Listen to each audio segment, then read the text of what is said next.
Welcome to some very famous people you've never really heard of. Bite-sized biographies of the famous, the infamous, and the quirky in less than an hour.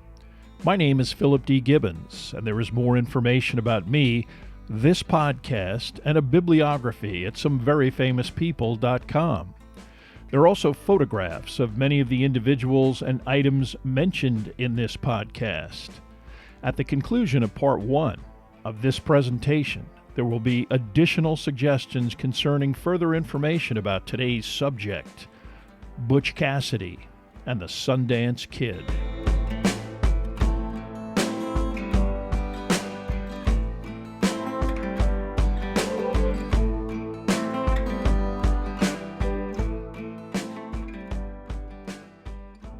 Now let's get started with our story about Butch Cassidy and the Sundance Kid. In 1969, 20th Century Fox released Butch Cassidy and the Sundance Kid, starring Paul Newman and Robert Redford. This wildly successful film was the highest-grossing motion picture of the year, reinforced Paul Newman's reputation as one of the United States' biggest movie stars, and propelled Robert Redford to A-list status within the motion picture industry. Although ostensibly a Western, the film was unconventional, with its two protagonists appearing vulnerable, frequently victimized by their own ineptitude, and fundamentally understanding that they were anachronisms living on borrowed time, a departure from the usual depiction of an all-powerful gunslinger hero.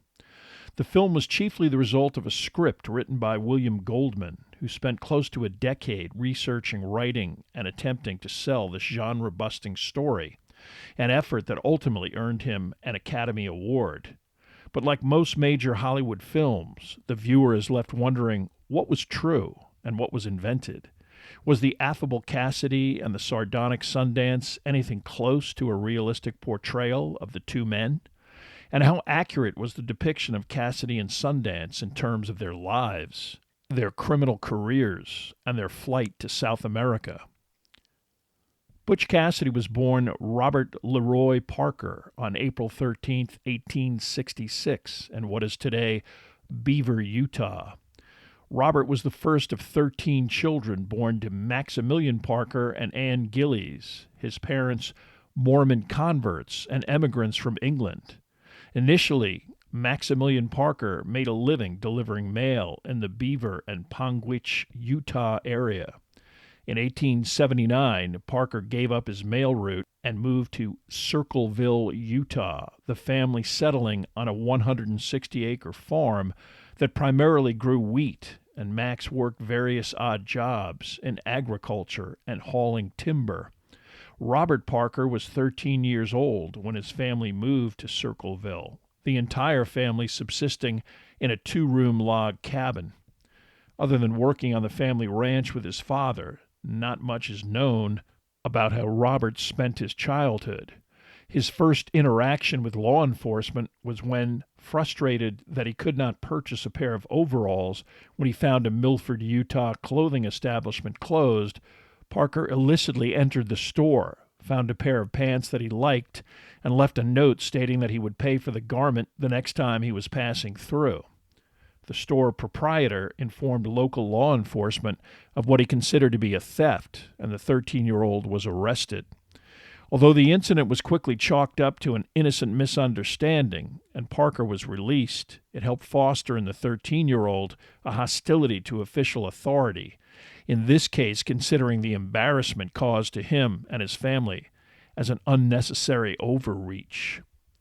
Robert Parker subsequently found work at a dairy operation that was known as the Marshall Ranch. 15 and the oldest son in a large family, Robert felt compelled to contribute to the unit's well-being. This employment also affected his worldview when he interacted with some of the other older and more worldly employees that also worked at the ranch. One of these in particular, Mike Cassidy, was typical of many of the male inhabitants of the region, and that while he was an expert horseman, cowhand, and a hard worker, he also had a penchant for cattle rustling and horse thievery whenever he got the opportunity. Cassidy befriended the younger Parker, taught him the basics of riding and breaking horses, and even gave him a pistol and cartridges. The 15-year-old soon as good a shot as his expert mentor. When the older man decided to move his clandestine and most likely stolen herd of cattle further into the Utah wilderness, he asked Parker to join him and other cowhands in executing this task. Shortly after this was accomplished, Cassidy, who like many of his ilk always walked a fine line with local law enforcement, was suspected of illegal cattle rustling and decided to flee the region to Mexico. Robert Parker so admired Cassidy that when he found out about his plans to leave Utah, Parker asked if he could go with him. The older man discouraged the idea and told the teenager to stay with his family. Robert did remain in Utah for several years, but finally, at the age of 18, in mid-1884, he told his mother that he wanted to move to Telluride, Colorado, and get a job in the bustling mining industry. Perhaps it was significant that his father was presently absent, working at a distant location. The 18-year-old saddled up and headed to Colorado. It was not surprising that an 18-year-old like Robert Parker would be drawn to Telluride as opposed to the dull and monotonous ranch life of southern Utah. The town was enjoying a prosperous gold rush. Other metals and valuable ores were also being extracted in the area, including tellurium, an element used in various industrial processes and the source of the town's name. Typically, such a boom town also offered its hard-working inhabitants all of the trappings of late 19th century Old West entertainment, including saloons, brothels, gambling houses, and dance halls. Parker was able to quickly find employment in a nearby mine and was off and running until he got into a disagreement with a local rancher who tried to exploit his law enforcement connections to legally take possession of a colt that Parker was boarding with him. Threatened with arrest, Parker impulsively left town with the colt and was detained in Montrose, Colorado. He was acquitted of horse theft in a subsequent trial, but the experience soured him on Telluride, and he spent about 2 years wandering through Wyoming and Montana, working a string of uninspiring menial jobs. In 1888, he returned to Telluride, and this time he fell in with 2 individuals who were involved in another western Colorado pastime, horse racing. These 2 men, Matt Warner and Tom McCarty, were quite successful in their horse racing endeavors, and with Parker made a great deal of easy money that just as quickly slipped through their hands and into the void of Telluride's dissolute environment. Their reputation quickly spread, and soon they were unable to induce anyone to race against them, and unenthusiastic about returning to the drudgery of the mines, they hit upon another scheme to raise some substantial easy money. Bank robbery. What exactly led Parker and his associates to actually cross a line into serious criminal behavior cannot be ascertained, but the act itself was fundamentally uncomplicated. On June 24, 1889, Robert Parker and Matt Warner walked into Telluride's San Miguel Valley Bank, and when a teller greeted Warner, the bank robber produced a pistol and pointed it at the bank employee's midsection. Parker then entered the bank cage area and began stuffing a bag with currency. Within minutes, the sack was completely filled, and both robbers quickly fled. Elapsed time in the bank, about 5 minutes. Outside, Tom McCarty was holding mounts for all 3 men, and they quickly hopped on their horses and fled the Main Street location into the direction of the rugged mountainous area southwest of the town. Having previously arranged with Confederates to provide fresh horses, the 3 men quickly covered their tracks. The posse eventually sent after them, unable to successfully locate the robbers. The heist yielded $20,750, the equivalent of over $650,000 today. Robert Parker, with his share of the loot, was now in possession of a great deal of money, but could not show his face anywhere in southwestern Colorado. He made his way with McCarty and Warner to the northeastern Browns Park region, near the intersection of the northern Utah, Colorado, and Wyoming borders, a remote area with virtually zero law enforcement presence. Browns Park also was a known refuge for various outlaws on the run. the natives inclined to provide meals and horses in exchange for compensation that was a crucial supplement to the meager homesteading existence eked out by the inhabitants of this part of America. In the case of Parker, McCarty, and Warner, a sympathetic local, most likely after receiving a few dollars, directed the trio to an abandoned cabin in the area and soon introduced Parker to a local rancher named Herb Bassett, who hired him as a cowhand. But within a matter of months, wanderlust and the desire for higher wages instigated a move north to Rock Springs, Wyoming. It was here that Parker, who was already using the last name of Cassidy, most likely adapted from his former mentor, would receive his ultimate nickname. Eschewing work in the local mines, Parker found employment in a local meat market. Although the specific origin of his ultimate nickname is disputed, there is no doubt that the most famous of his many pseudonyms, Butch Cassidy, emanated from this employment as a butcher's helper. During his time in Rock Springs, Cassidy developed a reputation as an affable, helpful individual who was not above aiding others who were financially down on their luck. A bit of a ladies' man, he was also known as a charmer, but always a polite gentleman. Once again, a barroom dispute over gold coins stolen from an inebriated patron landed Cassidy in legal hot water, a bartender allegedly attempting to implicate him to avoid his own culpability. Cassidy avoided arrest, but moved on from Rock Springs. This time he wound up in Wind River, Wyoming as a ranch hand, but by now he was fully committed to his sideline of rustling cattle and horses, involved with a loose affiliation of like-minded stock thieves known as the Wild Bunch, and eventually the Hole-in-the-Wall Gang, which stemmed from their hideout in a series of caves within Wyoming's Bighorn Mountains. Eventually, this gang would include Butch's closest friend at the time, Elsie Lay, Harvey Logan, Flat Nose Curry, News Carr, and later the Sundance Kid. In August of 1891, in a typically shady transaction, Cassidy bought 3 horses from a ranch hand and horse thief named Billy Nutcher. With no paperwork or any kind of proof of ownership, Cassidy must have known the animals were stolen, but such activity was common among his peer group. Once the local sheriff, Bob Caverly, was made aware of Cassidy's actions, he resolved to detain Butch, fully aware of Cassidy's reputation as a horse thief. It would take 8 months, but on April 15, 1892, Caverly was able to track down the elusive suspect and, following a violent confrontation in which Cassidy was knocked unconscious by a bullet grazing his forehead, he was handcuffed and arrested. Legal proceedings dragged on for 2 years, but in July of 1894, Butch was convicted of horse theft, sentenced to 2 years in the Wyoming State Penitentiary, and sent to Laramie to serve his sentence. He gave his name as George Cassidy, with a birthplace of New York City, most likely to avoid embarrassment to his family, also claiming he had no living relatives and no knowledge of the identity of his parents.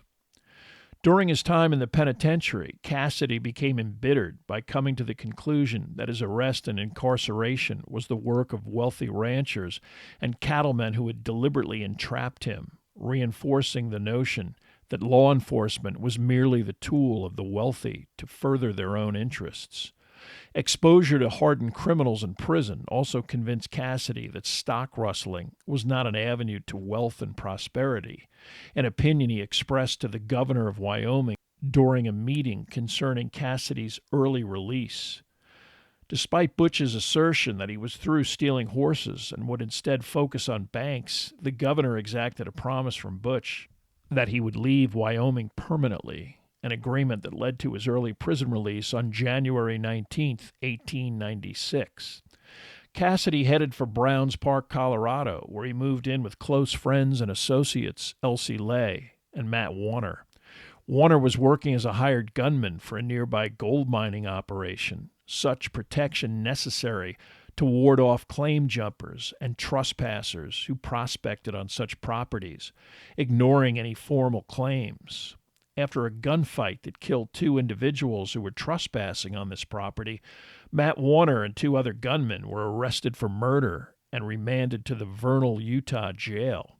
Cassidy and Elsie Lay were incensed over what they believed to be an unjust arrest, and when rumors that they might even storm the jail and free their friend reached Vernal, the prisoners were transported to Ogden, Utah, over 100 miles away.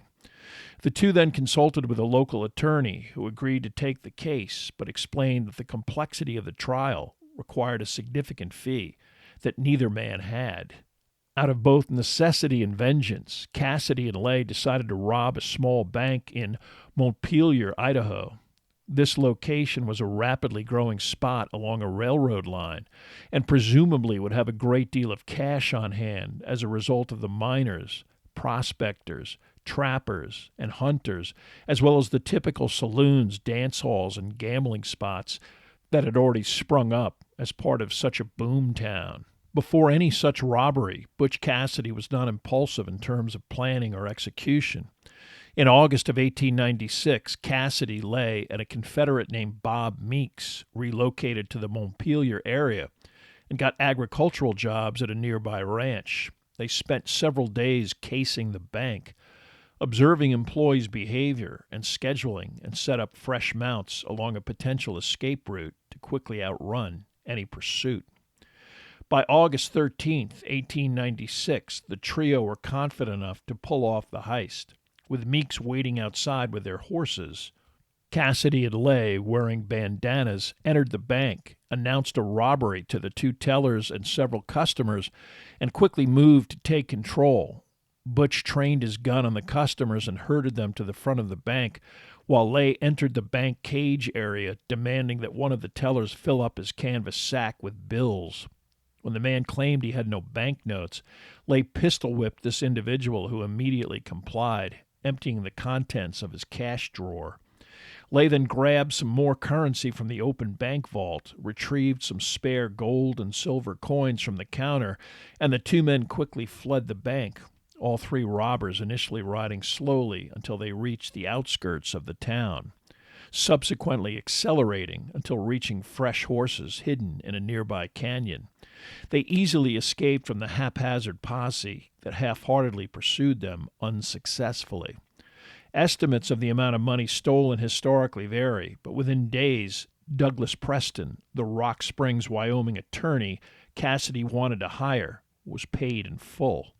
Although Matt Warner was convicted, his charge was reduced to manslaughter, and he was sentenced to 5 years in the Utah State Penitentiary, serving 3. Butch Cassidy reportedly provided Matt's wife with cash to see her through her husband's incarceration. Bob Meeks got involved in another botched robbery, was implicated in the Montpelier heist, and eventually sentenced to 35 years in prison. Having generated additional notoriety after rumors that he was involved in the Montpelier bank robbery, Butch Cassidy began spending time in the Hole-in-the-Wall Sanctuary, a remote mountain area 60 miles north of Casper, Wyoming. The hole-in-the-wall itself was a 50-mile-long red rock sandstone ridge that had one access point into a valley along a path that was only wide enough for a single individual on horseback. Any inhabitants could easily stop unwanted access by lawmen or any other hostile individuals. Even today, this geographic area is extremely remote and virtually uninhabited.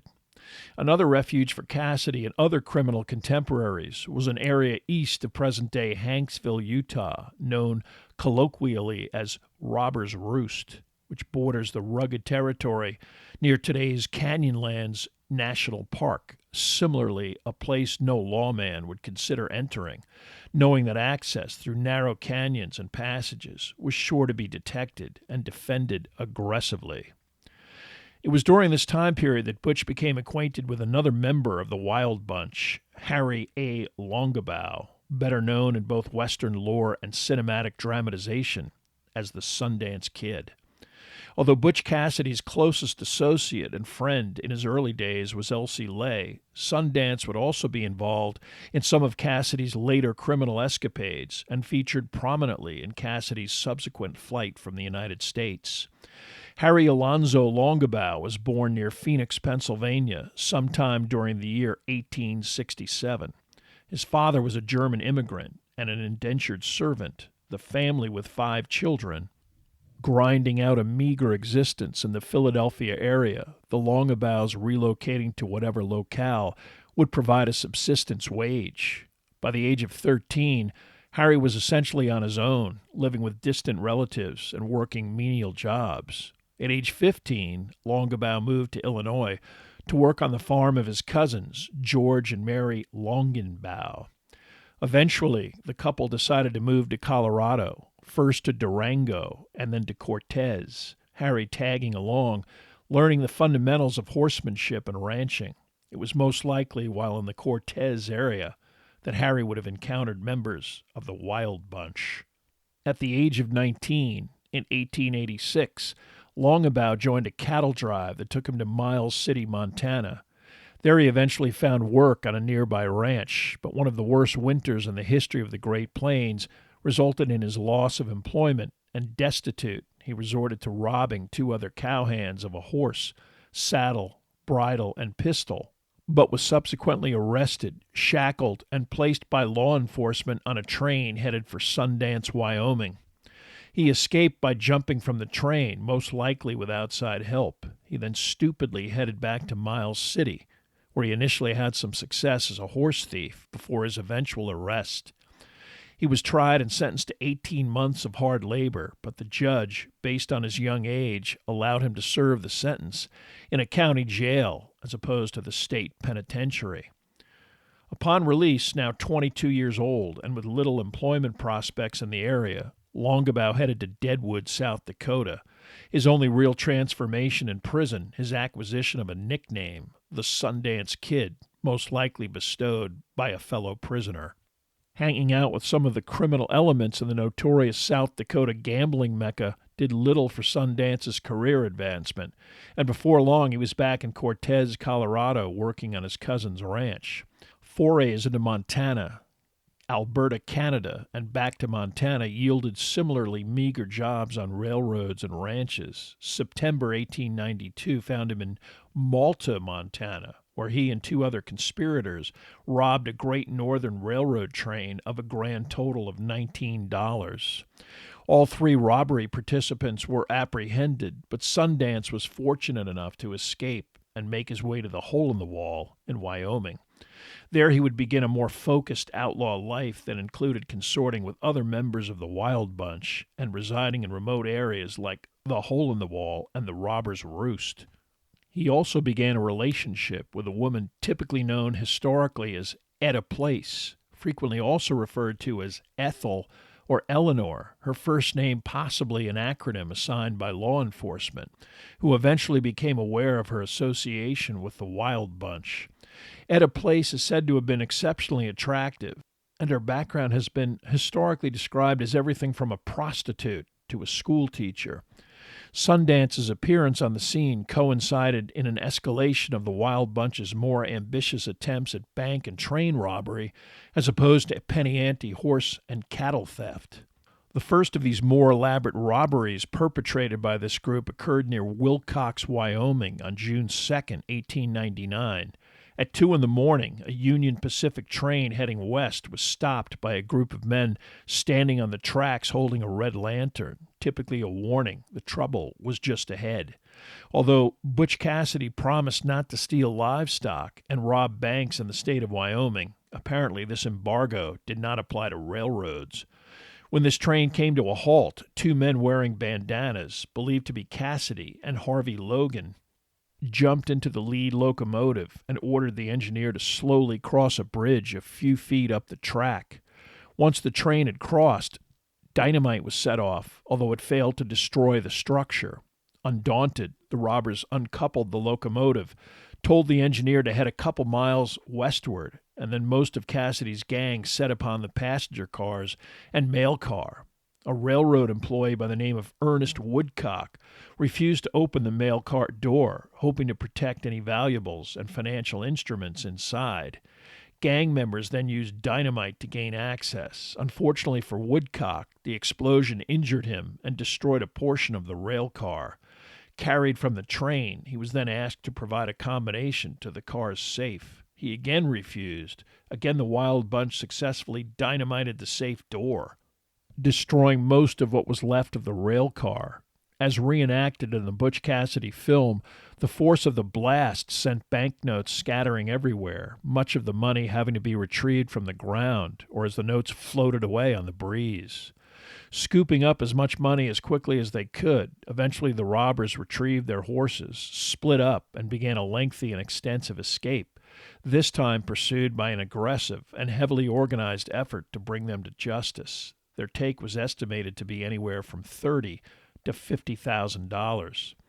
That this was more than a mere annoyance became evident based on the response of the Union Pacific Railroad. From its Cheyenne outpost, management ordered the formation of a special detachment to be transported by train consisting of dozens of skilled trackers and veritable mercenaries, including Pinkerton agents, an especially ruthless group of private detectives who specialized in extra-legal pursuits like union busting, strike breaking, and corporate intimidation.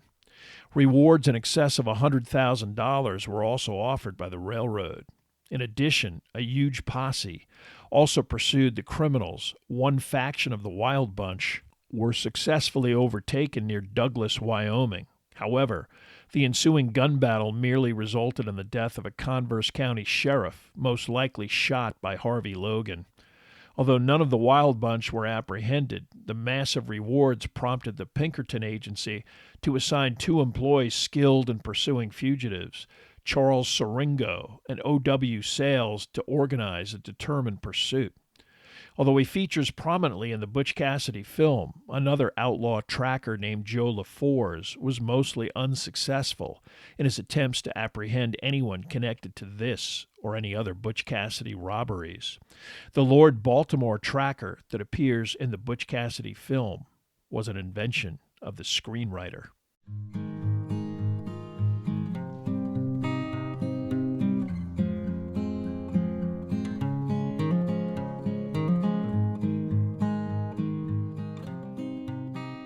Thank you for listening to part 1 of this podcast about Butch Cassidy and the Sundance Kid. Information for this podcast came from the books Butch Cassidy, Beyond the Grave by W.C. Jameson and Digging Up Butch and Sundance by Ann Meadows. There are also additional photographs, bibliographical and musical information at someveryfamouspeople.com.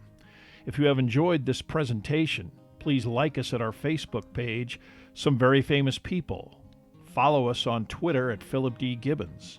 Subscribe to my YouTube page at Noblesse Oblige, and please tell a friend about bite-sized biographies.